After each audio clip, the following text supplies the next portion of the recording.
Assalamualaikum. Hari ni kami nak buat social eksperimen. Zara nak tengok sama ada orang-orang Muar ni dah follow Muiz Hot Chicken ataupun follow Qmap Travel by Bahrain Hamdan ke belum? Kalau dah follow, kita nak bagi diorang RM50. Tanya, dah follow Muiz Hot Chicken belum?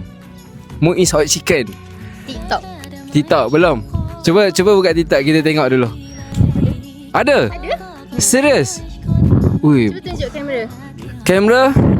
Wah, akak ni dah follow Muiz Hot Chicken. Okay, so akak sekarang ni Muiz Hot Chicken tengah buat kempen Cheeky Fly.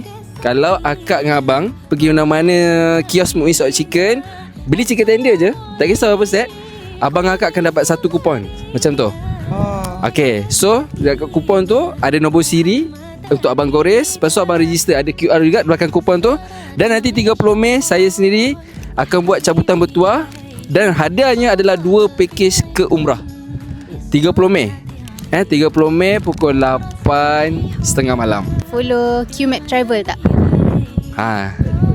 Qmap tak apa, kita tengok je. Tak ada. Kalau akak follow, kita bagi voucher ni free. Follow sekarang ke? Ya. Okay, akak ni dah follow Qmap by Bahrain Hamdan. Kita bagi akak ni voucher. So akak nanti 30 Mei 8.30 malam akak pegang ni, tengok live. Syarat dia kena tengok live.